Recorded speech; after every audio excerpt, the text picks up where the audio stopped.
Welcome to the latest edition of Captain Fizz. In the Mask Guy. I am, of course, El Hombre Loco Enmascarado, better known as Loco, because you can call me that anytime you like. And, of course, this is Captain Fizz. You tried saying my name again. What? I was introduced to the show, and you started saying Captain Fizz. I'm me. You are you. Oh, I've been the one that normally goes off and does this, the intro. Well, I wanted to do the intro today. Well, that's sort of my thing. Well, you know what? Okay, so anyway. Obviously, I'm Captain Fizz. Yes, he's Captain Fizz. And welcome to a very special edition. We'll be talking about tonight's WWE special event. Very special, by the way. Which used to be called a pay-per-view. This was WWE Money in the Bank. I think on the last podcast, I actually said it was going to be TLC. He was drunk and stupid. Oh, forget the drunk part.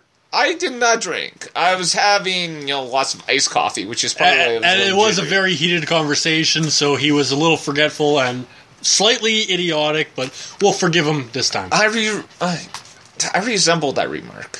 You resemble that remark. I resemble that remark. That's why I said it. Yes, I know.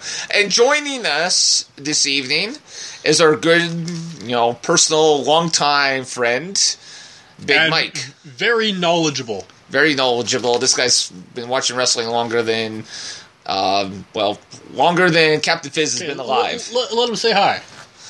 Hi, yo, what's up? Okay, before we start, though, I'm going to do a special shout-out to a very good friend of mine who just found out he had a daughter, so congratulations, Sean. You'll be hopefully hearing this soon, but good for you. Keep up the good work. Okay, and on to the main event. The main event. Okay, so we didn't actually watch the pre-show. I don't know, Mike, did you see the pre-show for tonight's event? I missed it. No, unfortunately, I did not. Okay, I believe there was a matchup of, with King Barrett versus R-Truth on the pre-show. Considering none of us have watched it, we're just going to skip right past that. We'll skip right past it because obviously if it's on the pre-show, it doesn't really matter. If you have happened to see the pre-show and you want to give us a piece of your word, please don't. But if you must, we do have Twitter. Contact us on there. Please yell at us. My cohort here loves to hear them all. Okay, and on yesterday's show, we actually forgot to do shout-outs for our Facebook and Twitter accounts. We'll make sure we actually do that at the end of this show. Okay, so we will move straight on to the first matchup of the actual Money in the Bank pay-per-view special event, whatever you want to call it. Which was the Money in the Bank with Sheamus, Kofi Kingston, Neville, Kane, Roman Reigns, Dolph Ziggler, and Randy Orton. And you were, we were sort of hoping for Roman Reigns. Roman Reigns, I think, deserved it. I think Mike here can agree with us. Yes, I would have to say that would have been Roman Reigns' opportunity, but unfortunately struck out for him again. That's very disappointing to him, and I don't think he's not feeling too great about it, but I can't really blame him at all. What a way to lose, though, too. To be interrupted by a guy who's not even part of the match, to come in and do that, just bogus. Okay, and just to let you know, full spoiler alerts, we are going to be revealing all the results on this podcast. So if you haven't seen the show and you want to see the show, watch the show first, and then come back and listen to us. Absolutely. So the winner of the matchup, to all our disgust, was Sheamus. And me as a fellow redhead, the fact that Sheamus won, I still find it kind of disgusting. Normally, I give props to my fellow gingers all the time. I was furious about this. And he has a beard that absolutely puts me to shame. But I do not believe he deserved it. Well, it's not so much that I didn't think he deserved it. It's the fact that I don't think he necessarily needed it. Sheamus is a two-time World Heavyweight Champion, a two-time WWE Champion, and a former World Heavyweight Champion. So someone of, his caliber doesn't need Money in the Bank. Money in the Bank really should be for the guys who are trying to get to the next level. Like Roman Reigns. I would have even liked if Kofi Kingston had won it. Okay. Not so much... Yeah, that would have been something. Okay, so you've already answered that one. Mike, if it wasn't going to be, Sheamus, other than Roman Reigns, who do you think should have won it?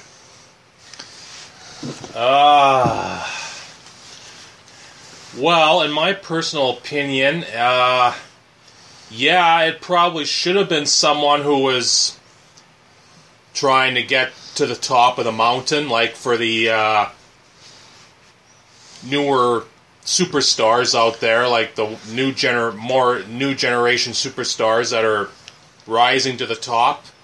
See, that could have been one of them. See, so I like that, but honestly, I'm kind of getting sick of the whole New Day.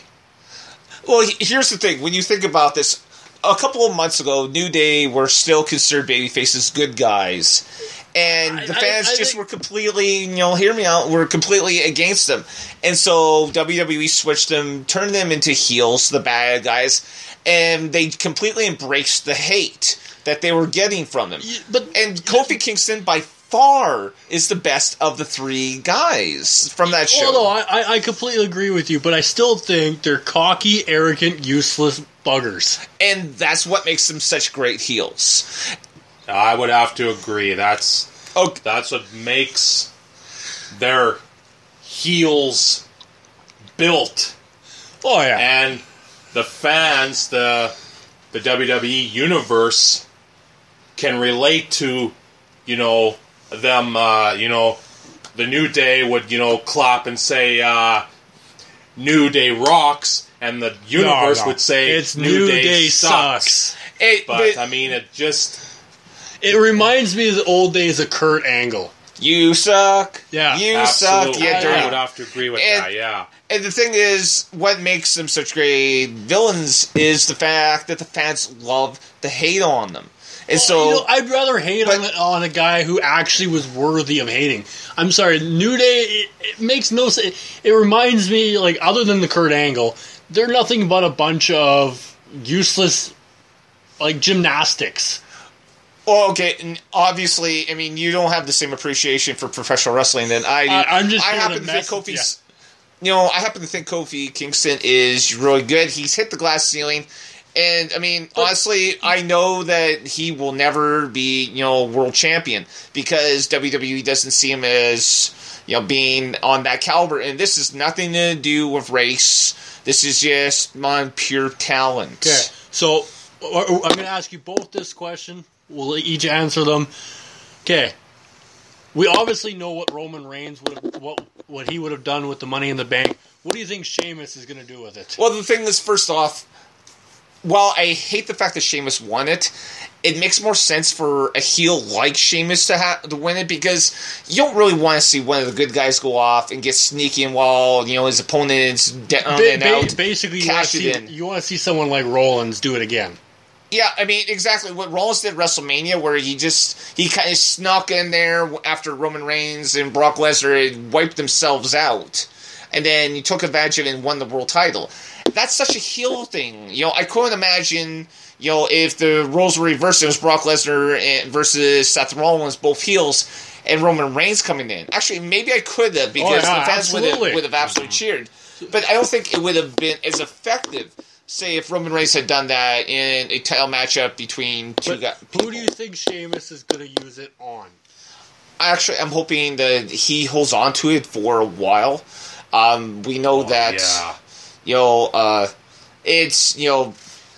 Spoiler alert, Brock Lesnar is coming back. He's probably going to come back around the time of the next pay-per-view.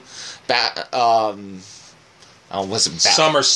SummerSlam? Well, no, there's one before that. That's Battleground, isn't it? Yes, Battleground. Battleground. And then next will be SummerSlam. Yeah, and so, from what I have been reading in reports, Brock Lesnar is going to be coming back around the time of Battleground. Only because he's too weak to handle the UFC anymore? Oh, come on.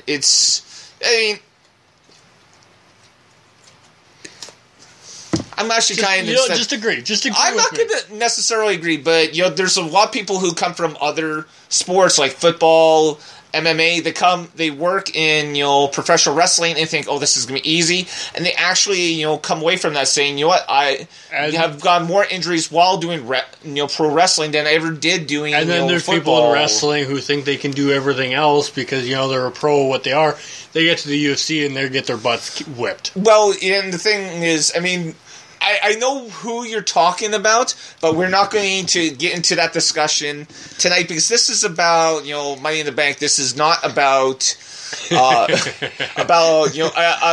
a former professional wrestler who referred to himself as being best in the world. So, but anyway, okay, Mike. Question for you: who do you think Sheamus is going to use it on, or would you rather him wait as well? I would have to say I think he'll wait around because he's going to pick his shots. Because that would be what be the smart move. Because if you recall if you remember Rated R Superstar Edge.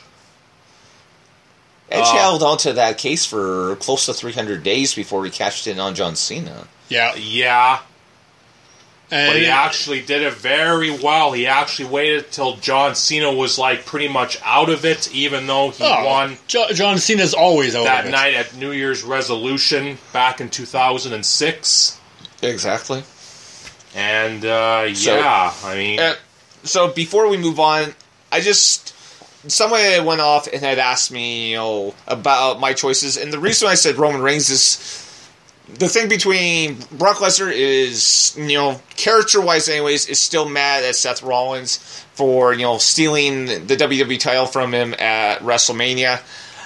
So sometime down the line, they're going to have to do a matchup between Brock Lesnar and Seth Rollins. My theory had been at that point that Roman Reigns was going to win that. And that in the middle of Seth Rollins versus Brock Lesnar, which I kind of suggested for SummerSlam, that Roman Reigns would exactly do. He would do the Seth Rollins thing, and halfway through the match come in, and then that would be where he would finally win the WWE World Heavyweight Championship. Oh, I completely agree. All right, we're going to move on to the next match of the game, of the whatever. We never even talked about the fact that it was Bray Wyatt who took out Roman Reigns. I think, honestly, most of our viewers who are wrestling fans wouldn't need to be told of who would actually disturb it. Bray Wyatt pretty much goes hand in hand in being the most random, confusing guy who will just go out of his way just to mess up everybody around him for no reason at all. Well, he refers to himself as the new face of fear. Which I think tonight he definitely proved that. It's kind of creepy because he came out wearing that leather apron, and I thought Which reminded me of Leatherface. Well, that's what it's kind of like a horror figure. For some reason, I thought he was like a butcher from hell. Yeah, it was kind of a very creepy thing, and I'll probably discuss this more on, and I don't like the way WWE necessarily books him, but when Bray Wyatt shows up. More times than not, it's something special. Oh, absolutely. He's that type of person. He demands the respect. He demands the attention on him. And not just him personally. It's just his character that he plays to a T. He just demands that. It's one of the best characters, in WWE right now. I really wish that WWE hadn't messed up so badly with him during his feud with John Cena last year. Okay, so we're going to move now on to the Divas matchup between Nikki Bella, the champion, and my girl Paige. Your girl Paige.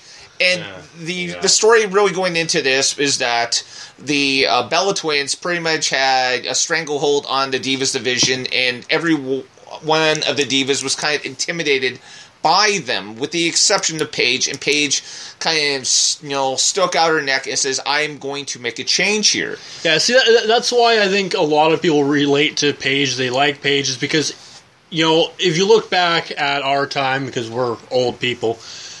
Well, some of us more than That's besides others. the point. That's besides the point. You are the oldest. I am not. Big Mike actually is the oldest, but that's besides the point. He acts younger than you. Well. But anyways... if if you look back at all the old divas, you know, it was all the same girly cheerleader type. There was no rebels. You know, And that's the nice thing about Paige, because, you know, she actually